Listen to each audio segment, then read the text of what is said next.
This is problem 39 from the magnetic field. We want to find the magnetic field at all points on the y-axis outside the very long wire at right. For this problem, and you can tell by the steps they give us here, we are going to use the Biot-Savart law. This should remind you of how we calculated the electric field from a continuous charge distribution. On page 7, they give you 8 steps to successfully solve this integral, and we're going to follow those steps, and actually those are the steps they have for us here. So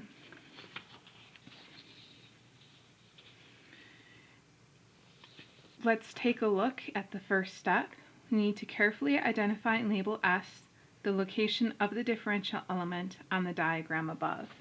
When we did the electric field, S was the label for our differential element that was dq, which was a small piece of charge. Here it's going to be a small piece of the wire, so that can be anywhere on the wire, but usually best to have it on the positive side. So let's put that over here. And we'll label the distance from the origin to that point S.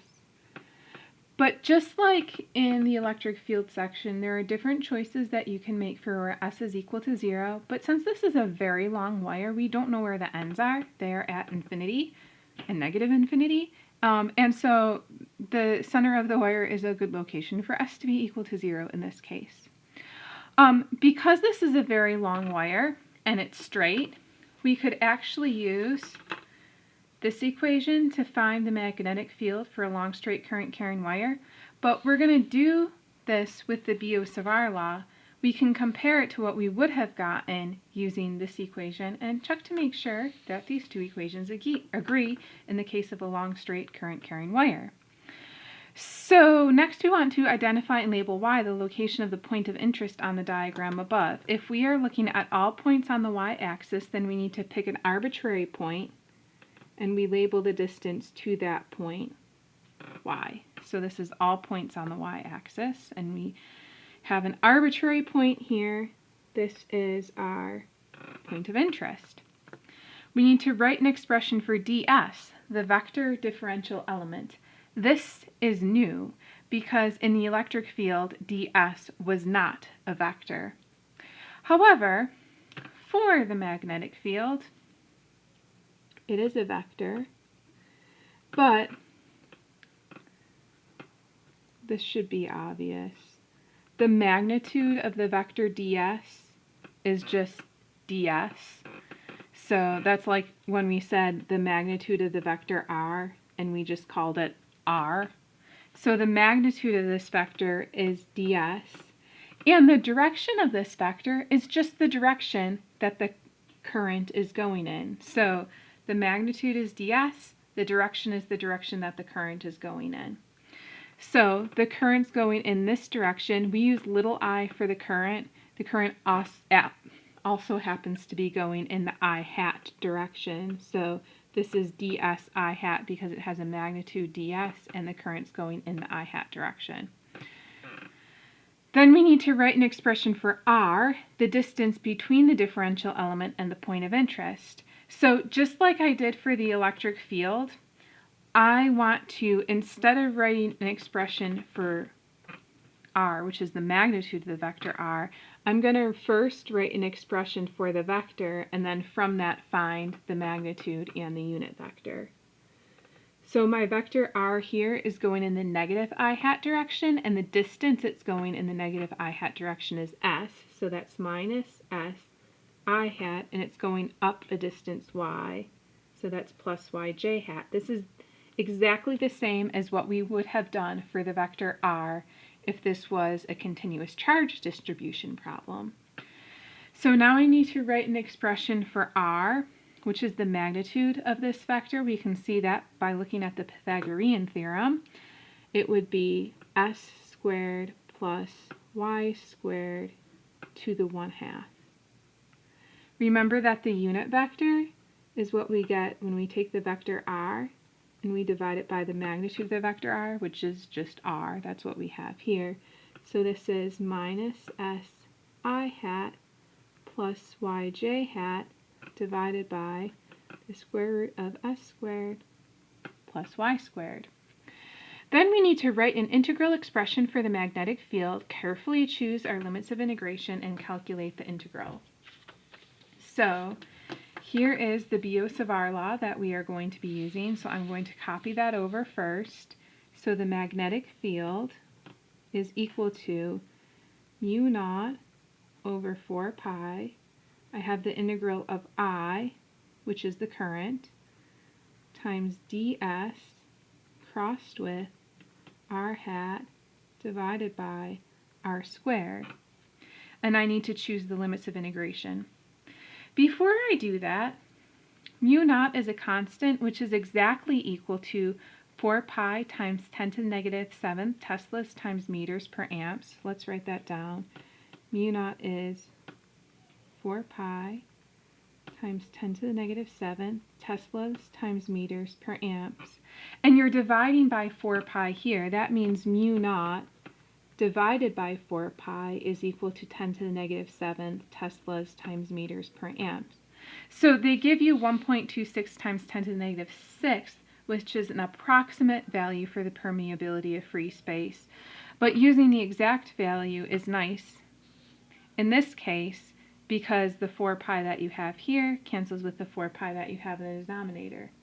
However, since this is a symbolic problem, I'm just going to leave mu naught as mu naught instead of putting a value in for it.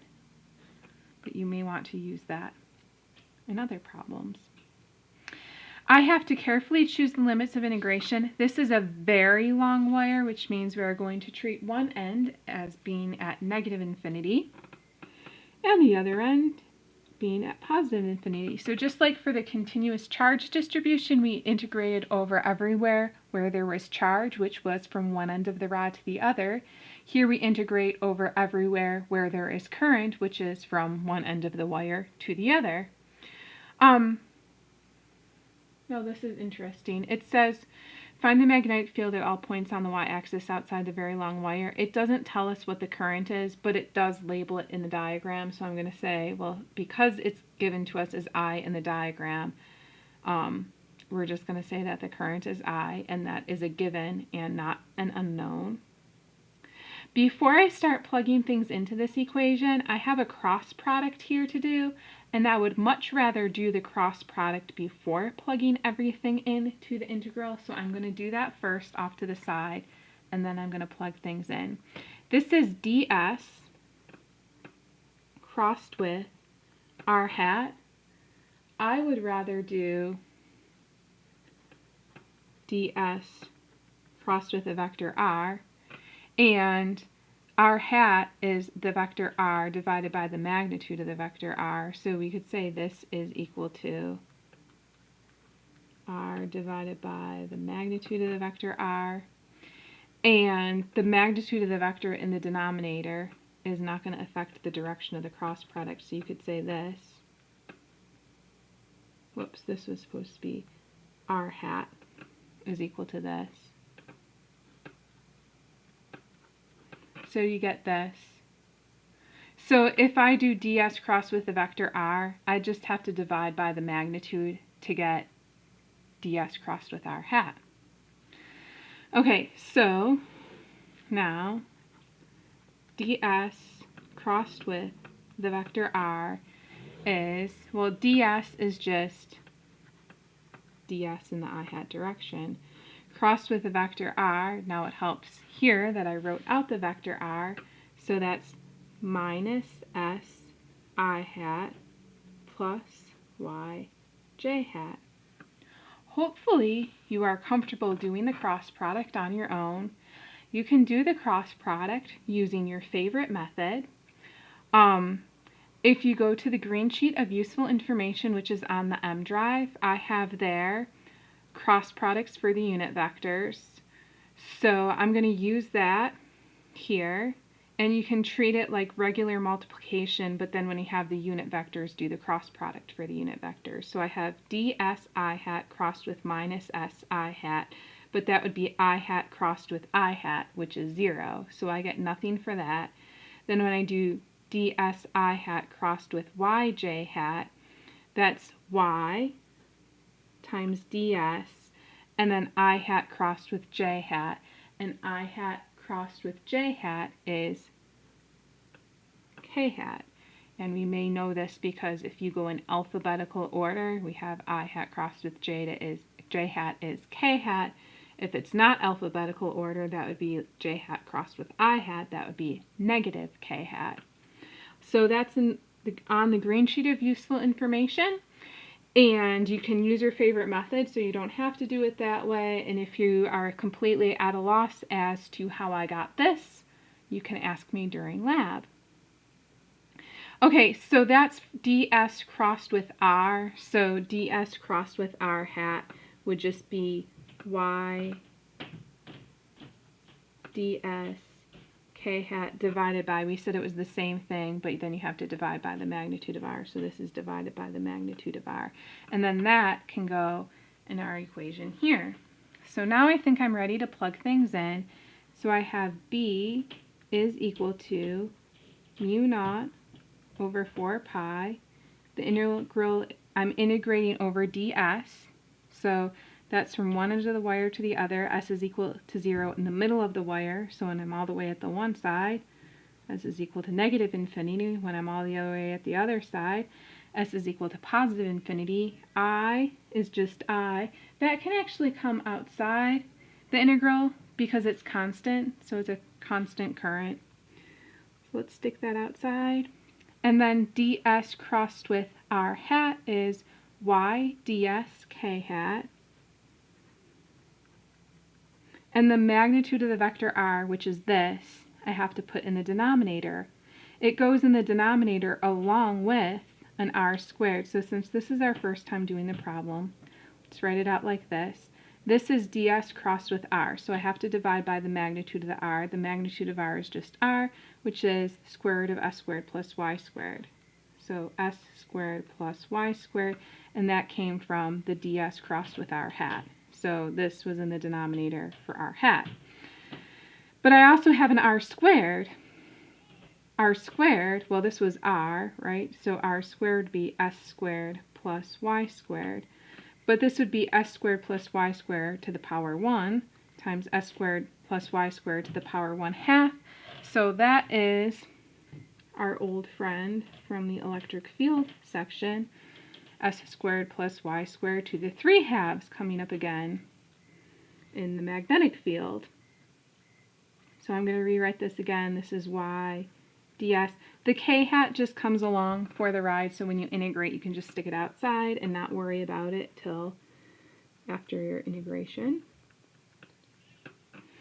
Okay, so now we have this integral to do. This is one which is on the back cover of the textbook, so we're going to use that to do the integration. So here's the back cover, and again, this is the only integral that we've used from the back cover so far, with the one with the 3/2 and the exponent in the denominator. S is playing the role of x, and y is playing the role of a. Now this y, because I'm integrating with respect to s, that's a constant of integration, and maybe if I'm comparing it with this, it would look better if I brought the y outside. It's a constant of integration because y does not depend on s. It's not a constant because I can set y equal to whatever I want, so this is going to be a function of y, but it's a constant of integration because that does not depend on s. So that can come outside. Now it looks more like what I have here, only I have s instead of x and y instead of a. So everything that I had outside, I will rewrite. And then the k hat I'm going to stick on at the end. This becomes s divided by a squared, but a squared is y squared. So y squared times the square root of x squared, but that is s squared plus y squared. And remember, because we had plus here, we use the plus signs over here. We're evaluating from negative infinity to positive infinity, and I'll stick my k hat on at the end.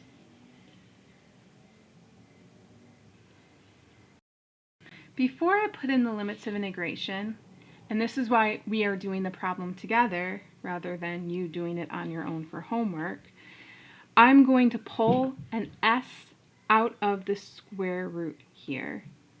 So I have mu naught I y over 4 pi, and then I have the y squared here, I have the s up here. I want to pull an s out.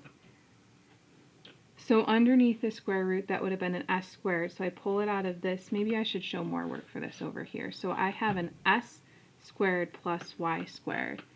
That becomes s squared underneath the square root times 1. I didn't have an s squared to pull out of this second term. So if I say y squared over s squared, then s squared times 1 gives me s squared times y squared over s squared gives me y squared. So these two expressions are equivalent. And then I can say that's the square root of s squared times the square root of 1 plus y squared over s squared. And the square root of s squared is not equal to s. Because this is always positive, that would be the absolute value of s. I kind of think we saw this in the electric field section, but I don't remember what problem that would have been for. Okay, so if I pull an s out, it's really the absolute value of s, and then this is 1 plus y squared over s squared, and then I can put in my limits, and it will make more sense. So I have the mu naught I y over 4 pi, and then let's pull the y squared out also. It's over y squared. Okay, then when I put infinity in, I have s over the absolute value of s, which for infinity just gives me 1. So s over the absolute value of s as s goes to infinity is 1. And then this is 1 plus y squared over infinity squared is 0. Then subtract the lower limit of integration. But when you have negative infinity, s over the absolute value of s goes to negative 1. So from s over the absolute value of s, you get the sign, but that's it. So when you put in the limits of integration, if it's positive infinity, you get 1. If it's negative infinity, you get negative 1. And then we have 1 plus y squared over negative infinity squared is 0. So all we get in parentheses here is 1 minus negative 1. That's 2. Oh, and don't forget the k hat. Okay, so finally we have, this is a 2 in parentheses here, so that's 2 mu naught I y over 4 pi y squared, which I can simplify and say the magnetic field is equal to 2 over 4, that's 1/2, and y over y squared is 1 over y. So that's mu naught I over 2 pi y in the k hat direction, and that is my answer for problem 39. Okay, now one thing, I said we could compare this to the other equation for the electric field, which we haven't used yet, but here's the equation for the long straight current carrying wire. It's mu naught I have that, divided by 2 pi r. I have 2 pi y instead, but r is the distance from the long straight current carrying wire, which is what y is. It's just y because it's on the y-axis here, times t hat. Remember, this is the tangent vector, and in our case, if you put your finger this way, tangent to the circle at this point would be coming out of the page, which would be the k hat direction, just like we had here. So that all works out, and that concludes problem 39.